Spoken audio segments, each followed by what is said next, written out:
ललितादित्य की चर्चा हुई। ललितादित्य सबसे बड़ा विजेता कश्मीर का था, जो दक्षिण में केरल तक गया और पूर्व में खासी हिल्स तक गया, जीतता हुआ गया।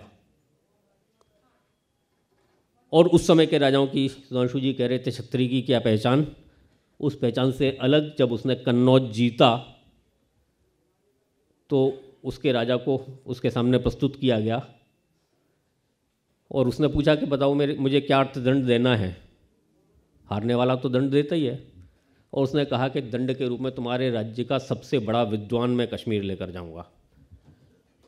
आचार्य अभिनव गुप्त के पूर्वज आचार्य अत्रगुप्त को वो लेकर कश्मीर गया, वितस्ता नदी के तट पर उनका आश्रम बनाया और उनको वहाँ रहकर अपने ज्ञान का एक प्रसार करने का अवसर दिया। लेकिन कल्हण की राजतरंगिणी में ऐसे अनेक अवसर हैं जहाँ वो बताते हैं कि राजा, प्रजा, राजा के अधिकार, राजा के कर्तव्य, और प्रजा भी अपने अधिकार कैसे एक्सरसाइज करती है। राजा काम नहीं कर पाया और प्रजा ने राजा को बदल दिया, ऐसे अवसर कश्मीर में हैं। इतिहास में महिलाओं की जो चर्चा होती रहती है, महिला रानियाँ, महारानियाँ, ये कश्मीर के इतिहास में, जम्मू कश्मीर के इतिहास में हमें सबसे पहले मिलती हैं। लेकिन 370 इनऑपरेटिव होने के बाद भारत के वहाँ जाने की जिम्मेदारी है। ये कश्मीरी की जिम्मेदारी नहीं कि वो वापस जाए। पूरे भारत का संविधान वहाँ लागू हो चुका है, पूरे भारत की जिम्मेदारी है वहाँ जाए, भारतीयता के पहचान के साथ जाए और उसको जाकर भारत बनाए। ये भारत का सवाल है, मैं पहले भी कहा, ये कश्मीर का सवाल है ही नहीं, ये भारत का सवाल है। भारत को वहाँ जाना होगा, उसको भारत बनाना होगा। बहुत बहुत धन्यवाद। मंच पर विराजमान विवेक अग्निहोत्री जी, जिनसे हम सब परिचित हैं और उनसे ज़्यादा उनके काम से परिचित हैं, और जम्मू कश्मीर के बारे में देश को बताने में उनकी जो भूमिका है उसकी सराहना जितनी की जाए उतनी कम है। या नामीर नई उभरती हुई पत्रकार भी हैं, सोशल एक्टिविस्ट हैं, और जगह जगह अपनी बात कह रही हैं और एक बेबाकी से अपनी बात कहने के लिए पहचानी जाती हैं। मैं दोनों का प्रणाम करता हूँ। डॉक्टर सुश्री यादव जो संचालन कर रही हैं, उनको भी अभिनंदन, और सबसे बड़ा अभिनंदन सुधांशु जी को जिन्होंने ये आयोजन किया है और एक बार फिर प्रासंगिक बातों को, सही बातों को सही परिप्रेक्ष्य में और दिल्ली के एक ऐसे वर्ग के बीच में रखने का उन्होंने अवसर दिया है जो वास्तव में राय बनाने में काम करते हैं।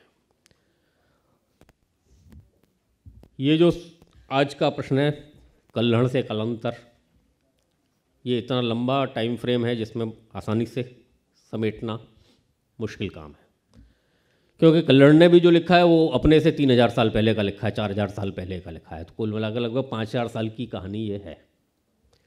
इसलिए इस सबको तब से लेकर आज तक इस सबको इकट्ठा करना ये कम समय का नहीं है, लेकिन तो भी संकेत रूप में कुछ बातें हो सकती हैं। कल्हण की राजतरंगिणी इतिहास की पहली प्रामाणिक किताब मानी जाती है। इसलिए मानी जाती है कि हम जो आज रिसर्च मैथोलॉजी जिसको कहते हैं, उसमें से बहुत सारे हिस्से को उन्होंने कहा है, उन्होंने बताया है कि उन्होंने किन किन किताबों को पढ़ने के बाद ये लिखा है, कौन कौन से डॉक्यूमेंट देखे, उसके लिए क्या रेफरेंस यूज किए, ये उन्होंने आज से 1000 साल पहले किया।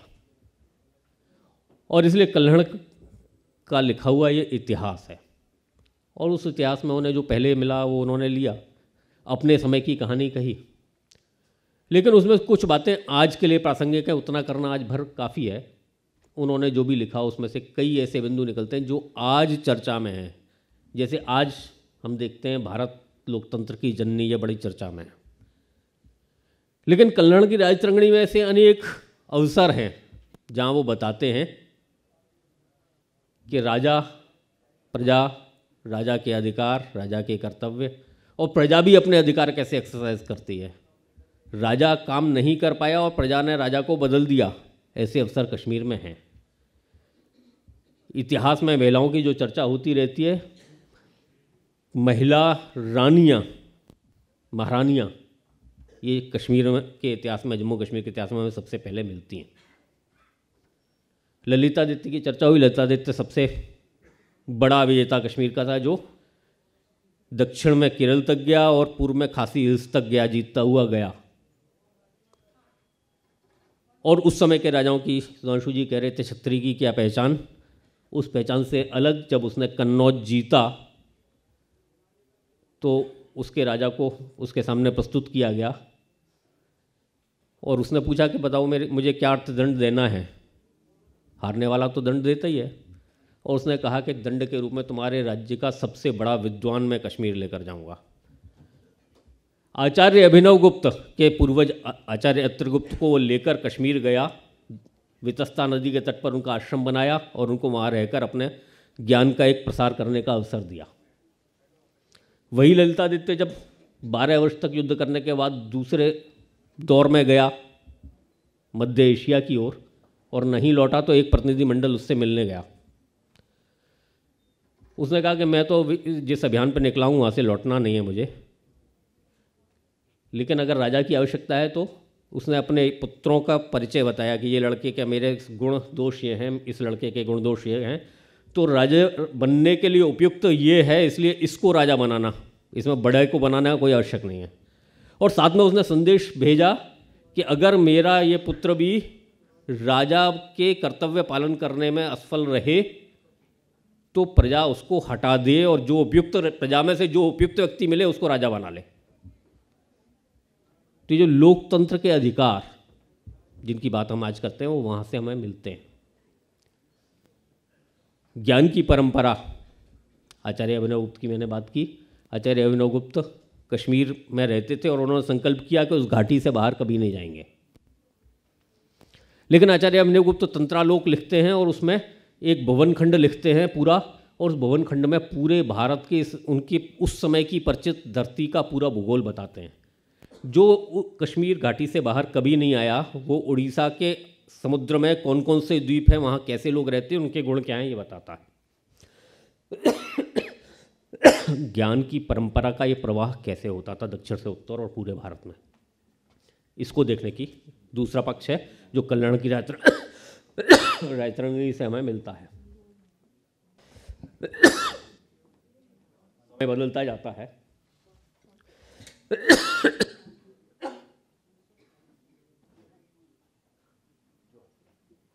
समय बदलता जाता है। ललितादित्य के बाद 11वीं शताब्दी आती है, कल्हण का अपना काल है, उसका पूरा विश्लेषण करता है। राजतरंगिणी कल्हण की अंतिम नहीं, कल्हण के बाद भी और 2 राजतरंगिणी लिखी गई, एक राजदर्शनी लिखी गई, और उसके बाद उनमें पूरा 15वीं-16वीं शताब्दी तक का पूरा इतिहास उसमें आता है। जिस समय को हम मानते हैं कि वहाँ पर एक अलग प्रकार का आस्था चल रही थी, उस समय भी इतिहास ग्रंथ लिखे जा रहे थे, साहित्य लिखा जा रहा था। उस समय भी संस्कृत में कई हजार ग्रंथ लिखे गए हैं, जब हमें लगता है कि उस समय केवल इस्लाम था वहाँ पर। भारतीय मूल्य वहाँ जीवित थे और वो अपना काम कर रहे थे, और ये प्रवाह निरंतर चला। ज्ञान, कश्मीर का परिचय ज्ञान से जुड़ा है, उसकी साधना से जुड़ा है, और वो निरंतर प्रवाहमान रहा है, आज तक हमारे पास है। इसलिए सबसे पहली पांडुलिपियाँ गिलगित में हमें मिलती हैं। वहाँ पर बुद्ध का विचार साथ चलता है, शैव दर्शन चलता है, शाक्त दर्शन चलता है, निम्बार्क चलता है, और बाद में जो दर्शन आते जाते हैं उन सबको भी स्थान मिलता है। इसलिए साथ रहकर जीने की, सबको अवसर देने का जो विचार है, ये कश्मीर से हमें मिला है। और कश्मीर से इसलिए मिला है कि भारत की जिस परंपरा को, जिस भारत के मूल्यों को, जिसको हम शाश्वत मूल्य कहते हैं, वो उसी धरती पर, उसी सप्त सिंधु के क्षेत्र में, उसी सिंधु की सहायक नदियों के तट पर वो सभ्यता उत्पन्न हुई। उसमें से ही हम सब के पूर्वज आए हैं, और इसलिए एक निरंतर प्रवाह है जो कश्मीर ने भारत को दिया है। इसलिए भारत ने कश्मीर को क्या दिया, आज इसकी बहुत चर्चा होती है। कश्मीर ने भारत को क्या दिया, इसकी भी चर्चा होनी चाहिए। पिछले 75 वर्षों की बात है। इन 75 वर्षों में बहुत सारी बातें ऐसी आई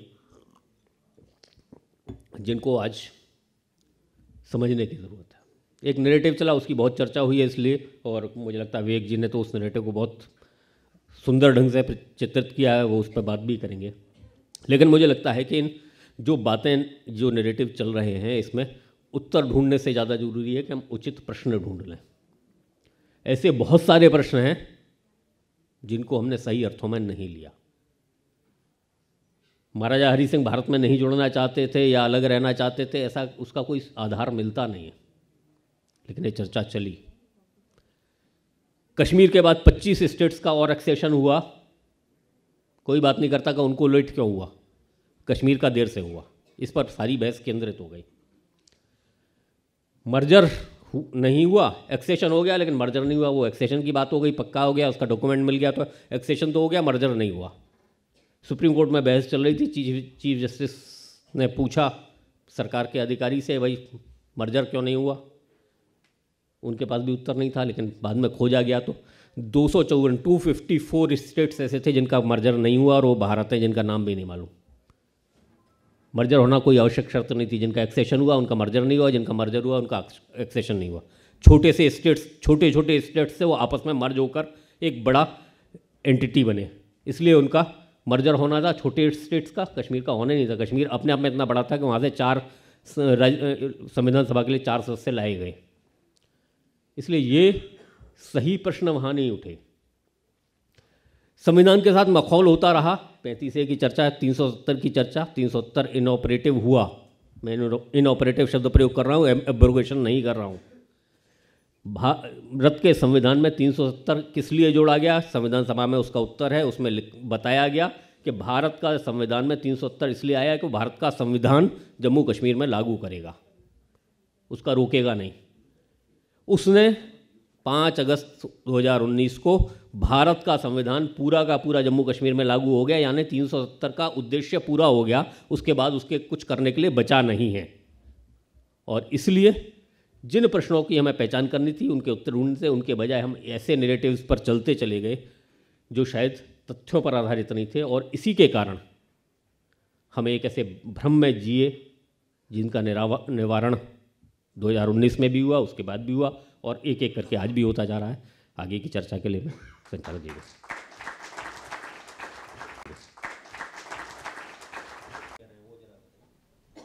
बिकॉज आप उस प्रॉब्लम को एनालाइज कर रहे हैं, and you are analysing the problem from the issue of peace in Pakistan, in Kashmir, but that peace will never come till somehow what the Pakistani army is trying to do is neutralised. वो कैसे होगा? ठीक है, हम सब जानते हैं कि पाकिस्तान और आर्मी एक तरीके से सिनोनिमस हैं। और जनरल मुशर्रफ से एक सवाल पूछा था किसी पत्रकार ने, जब ये सब हमारा 99 में लाहौर यात्रा और ये सब चल रहा था, तो मुशर्रफ से पूछा गया कि अगर ये कश्मीर की समस्या, कश्मीर पाकिस्तान को दे दिया जाए तो कश्मीर की समस्या हल हो जाएगी। मुशर्रफ ने कहा था नहीं। सीधे सीधे उन्होंने, मुशर्रफ ने कहा कश्मीर देने के बाद भी समस्या हल नहीं होने वाली।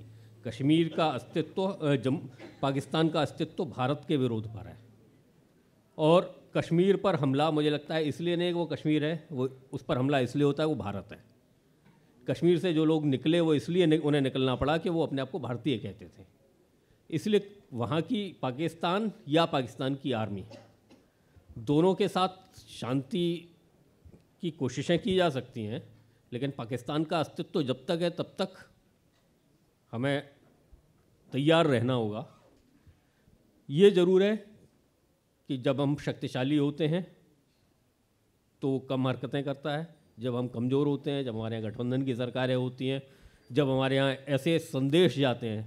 99 इसलिए नहीं हुआ कि उसको मूड आया, 99 इसलिए हुआ कि हमारे यहाँ की मीडिया में उस समय खबरें चल रही थी कि सेना के पास हथियार नहीं है, उनके पास तो बंदूक है तो गोलियाँ नहीं है, सेना का मनोबल गिरा हुआ है। जब ऐसी खबरें यहाँ की मीडिया में चल रही थी, जिसको उन्होंने उठाकर ये किया, और उनकी बात की अपने यहाँ की भी जो स्वर्णिम रिपोर्ट थी उसमें भी ये है, और उनके यहाँ भी जो रिपोर्ट थी उसमें भी है कि भारत कमज़ोर स्थिति में है, गठबंधन की सरकार है, सेना का मनोबल गिरा हुआ है, इसलिए करगिल को जीता जा सकता है या कश्मीर पर हमला करके उसको लिया जा सकता है। तो हम जब कमज़ोर हैं तो पाकिस्तानी नहीं, हर किसी की इच्छा होगी कि हमें जीत ले। इसलिए हमारे पास विकल्प अपने आप को मजबूत बनाए रखना है, और ये किसी भी डेमोक्रेसी हो गया किसी भी राष्ट्र की जिंदा रहने की एक शर्त है। पक्के तौर पर जा सकते हैं, मैं जाता हूँ, मेरे साथ कोई सिक्योरिटी नहीं होती, मेरे साथ कोई सिक्योरिटी नहीं होती, और मैं बहुतों को लेकर जाता हूँ। दिल्ली से भी तमाम लोग मेरे साथ गए हैं, कभी कोई, बिल्कुल बिल्कुल, आप सबका स्वागत है, आप सबका स्वागत है। कल रजिस्ट्री कराते हैं आपके नाम। मेरा प्रश्न, मैं विवेक जी की बात का ही आगे बढ़ा रहा हूँ और आपके प्रश्न का उत्तर जोड़कर कह रहा हूँ। देखिए, जो याना ने बताया अभी, पंडितों को बसाने की जो कोशिश हुई, उसमें एलडीसी की नौकरियां निकाली गई, प्राइमरी स्कूल के टीचर की नौकरियां निकाली गई। उस योग्यता के जो लोग होंगे वही अप्लाई करेंगे ना।